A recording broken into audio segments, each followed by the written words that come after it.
देख रहे हैं the him tales horror stories. प्रस्तुत एक और नई कहानी।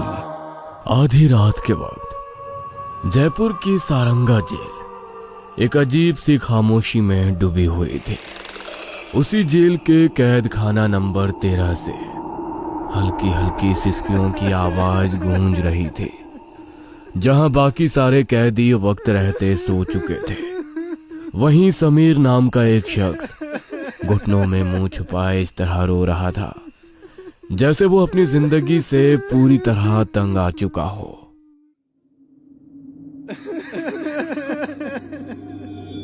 कुछ देर बाद समीर को कैद खाने के सुनसान कॉरिडोर में किसी के कदमों की आहट सुनाई देने लगी। वो आहट धीरे धीरे कैद खाना नंबर 13 की ओर बढ़ती जा रही थी और तभी हवा में जानी पहचानी इत्र की खुशबू घुलने लगी। उस एहसास को महसूस करते ही समीर का पूरा बदन कांप उठा।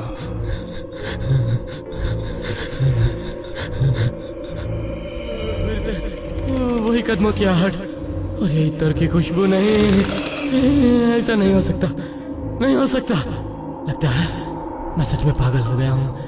बचाओ, मुझे यहाँ से बाहर निकालो। चीखते चिल्लाते हुए समीर घबराहट में बेकाबू होकर अपना सिर पीटने लगा और कंबल ओढ़कर कमरे की एक कोने में सिमट कर बैठ गया।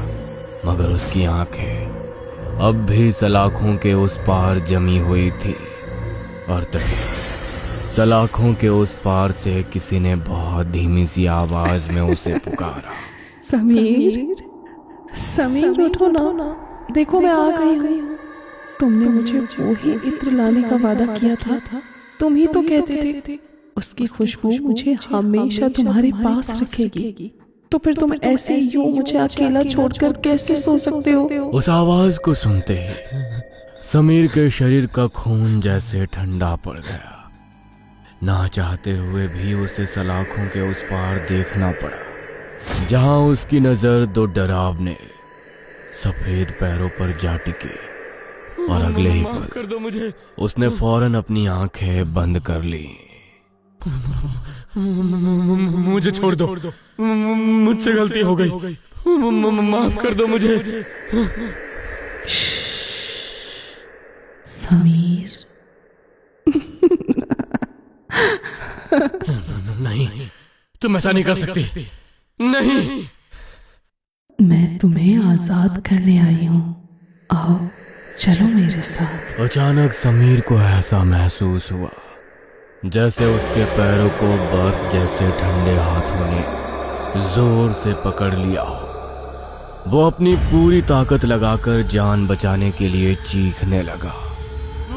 बचाओ, कोई है, वो मुझे फिर लेने आया है। समीर की चीखें सुनते ही इंस्पेक्टर रंजीत तुरंत दौड़ते हुए उसके पास पहुंचा। ओ पागल की औलाद, तुझे फिर से दौरे पड़ने लगे क्या? चुपचाप सो जा, वरना इतने लठ बरसाऊंगा कि भूत तो क्या सब कुछ दिखना बंद हो जाएगा, समझा? इंस्पेक्टर रंजीत की डांट सुनते ही समीर का वहम जैसे टूट सा गया। कैद खानों में अब ना कोई कदमों की आहट थी और ना ही इत्र की कोई खुशबू। सब कुछ फिर से सामान्य हो चुका था। समीर रोज की तरह एक कोना पकड़कर चुपचाप लेट गया और अपनी की हुई गलतियों के बारे में सोचने लगा। आज से लगभग 1.5 साल पहले समीर की शादी जोरा नाम की एक लड़की से हुई थी। जोरा एक बड़े कारोबारी की बेटी थी, जबकि समीर एक आम आदमी था। जोरा के घर वालों को यह रिश्ता शुरू से ही पसंद नहीं था, मगर जोरा की जिद के आगे किसी एक की नहीं चली, क्योंकि जोरा उसे दिल से पसंद करती थी। शुरुआत में दोनों के बीच सब कुछ सामान्य था, लेकिन वक्त के साथ समीर की असलियत सामने आने लगी। निकाह में मिले सारे पैसे वो जुए में हार गया। नशा और सट्टा धीरे धीरे समीर की जिंदगी का हिस्सा बन चुका था। जोरा, अब मुझे कुछ पैसों की जरूरत है। तुम अपने अब्बू से कहो ना कि कुछ वक्त के लिए मुझे थोड़े पैसे उधार दे दें। बात पैसों की नहीं है समीर, लेकिन अब तुम पहले जैसे नहीं रहे। रोज नशा, रोज सट्टा, तुम खुद को बर्बाद कर रहे हो। उस वक्त जोरा ने उसे पैसे देने से साफ मना कर दिया और यहीं से घर में रोज रोज झगड़े होने शुरू हो गए। मैं तुम्हारा शौहर हूं और तुम्हें वही करना होगा जो मैं कहूंगा। शौहर होने का मतलब ये नहीं होता कि तुम मुझे पैसों के लिए इस्तेमाल करो। जुबान चलाती है, हैं? आज तेरी वो हालत करूंगा कि तू ऊंची आवाज में बोलना भूल जाएगी। नहीं समीर, नहीं, ऐसा मत करो, नहीं। नशे में डूबा समीर अपना होश खो बैठता था और गुस्से में अक्सर जोरा पर हाथ उठा देता था।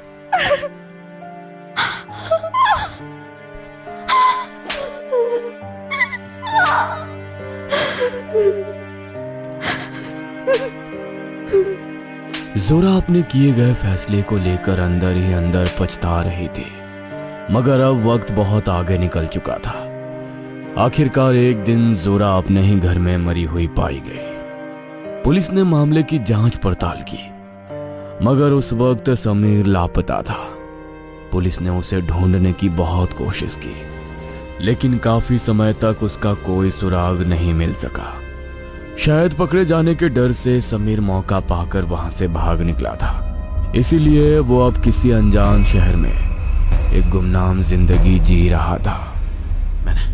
मैंने तुम्हें नहीं मारा जोरा। सबको लगता है कि मैंने तुम्हारा खून किया है। अरे मुझे खुद नहीं पता ये सब कैसे हो गया। तुम खुद तो मर गई, लेकिन मेरा चैन, मेरा सुकून, मेरा सब कुछ छीन लिया तुमने। समीर के इतना कहते ही कमरे में अजीब सी हलचल होने लगी। खिड़कियों के दरवाजे अपने आप खुलने और बंद होने लगे। जब तक समीर कुछ समझ पाता, एक अजीब सी आवाज उसके कानों में पड़ने लगी।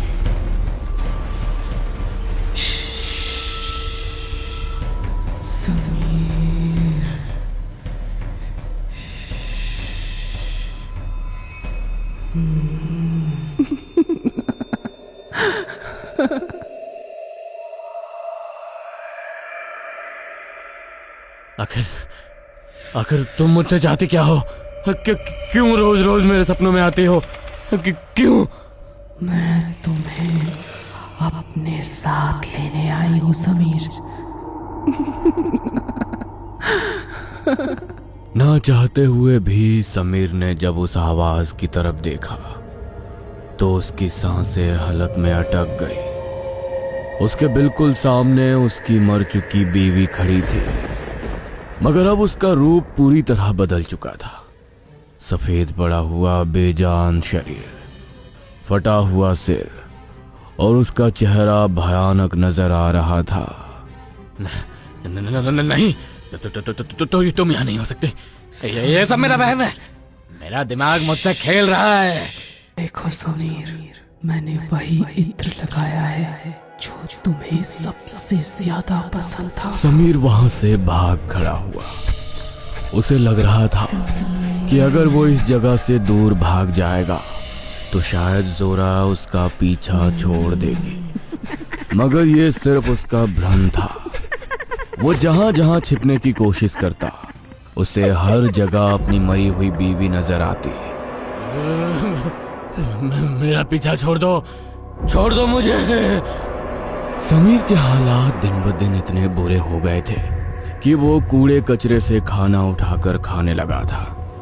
वहीं दूसरी तरफ पुलिस स्टेशन में इंस्पेक्टर रंजीत जोरा के कातिल को ढूंढने में लगातार जुटे हुए थे। उस औरत को मरे हुए इतना वक्त गुजर चुका है, मगर अब तक ना उसके पति का कुछ पता चला है और ना ही उस औरत की मौत की असली वजह सामने आई है। साहब जी, बस एक बार उसके पति तक पहुंच जाए, फिर ये साफ हो जाएगा कि उस औरत की मौत आखिर कैसे हुई थी।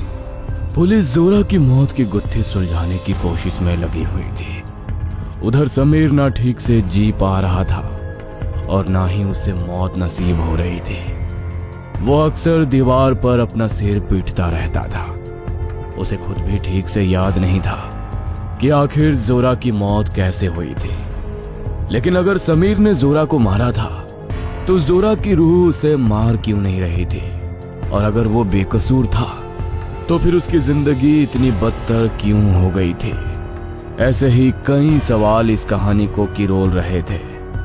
एक रात इंस्पेक्टर रंजीत और हवलदार महेश पेट्रोलिंग के लिए निकले हुए थे।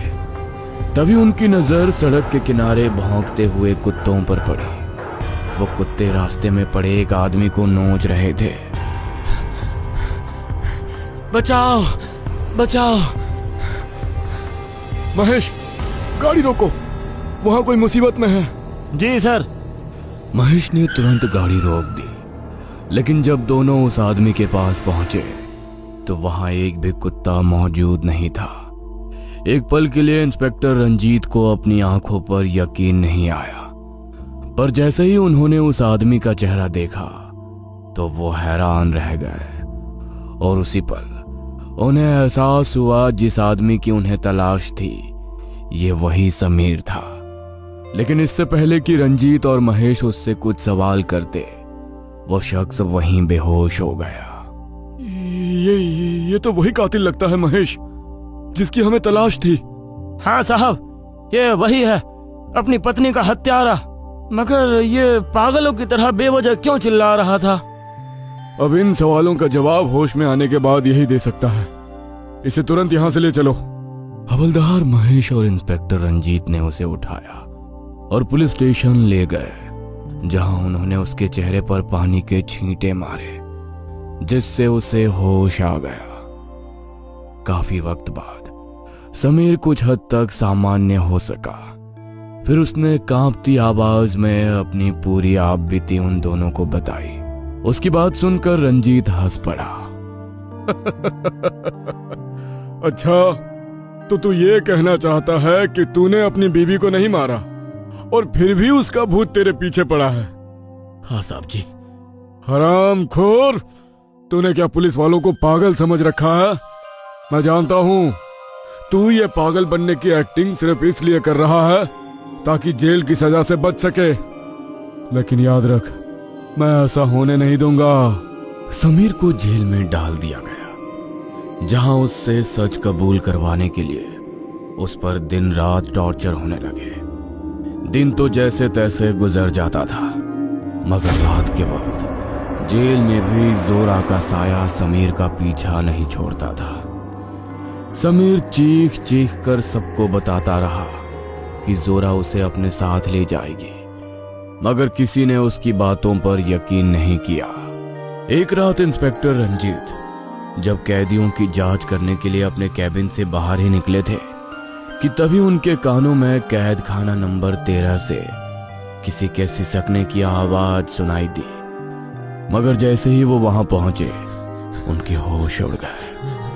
उन्होंने देखा कैद खाने के अंदर समीर बार बार अपना सिर दीवार पर पटक रहा था।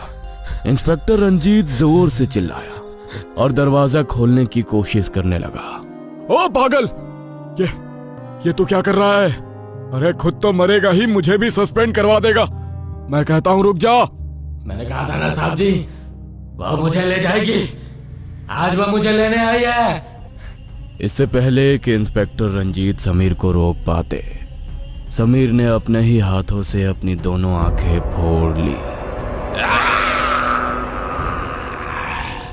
मैंने कहा था ना साहब, वह मुझे ले जाएगी।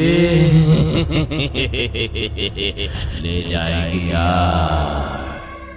इंस्पेक्टर रंजीत समझ चुके थे कि ये कोई सामान्य मामला नहीं, बल्कि एक रूहानी मामला है जिसने समीर को बुरी तरह जकड़ रखा था। हिम्मत जुटाते हुए उन्होंने उससे पूछा, कौन हो तुम और इससे क्या चाहते हो? रंजीत के इतना कहते ही समीर का बेजान शरीर धड़ाम से जमीन पर गिर पड़ा और उसी पर समीर की लाश के बिल्कुल पास एक औरत खामोशी से खड़ी दिखाई दी। उसने काले रंग का लिबास पहन रखा था। वो औरत इंस्पेक्टर रंजीत की आंखों में इस तरह देखे जा रही थी जैसे अपनी पूरी कहानी बिना बोले उन्हें बयां कर रही हो। दरअसल जिस रात जोरा की मौत हुई थी उस रात समीर को जुआ खेलने के लिए पैसों की सख्त जरूरत थी। इसी बात को लेकर दोनों के बीच हाथापाई हो गई और उसी दौरान समीर ने गुस्से में जोरा को जोर से धक्का दे दिया। धक्का लगते ही जोरा का सिर टेबल से जा टकराया और उसी पल सब कुछ खामोश हो गया।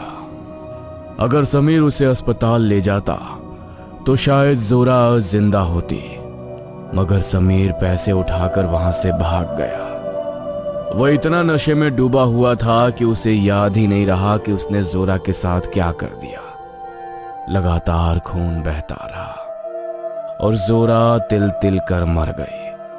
और शायद यही वजह से जोरा की रूह ने समीर को ऐसी सजा दी जो मौत से भी बदतर थी। इस घटना के कई साल बाद भी वह कैद खाना नंबर 13 भूतिया माना जाता है, क्योंकि कहते हैं वहां आज भी समीर की सिसकियों की आवाज सुनाई देती है। अगर आपको ये वीडियो पसंद आई हो तो इसे लाइक और शेयर करें। ऐसी ही वीडियोस देखने के लिए हमारे इस चैनल को सब्सक्राइब करें। तो मिलते हैं अगली वीडियो में, तब तक के लिए नमस्कार।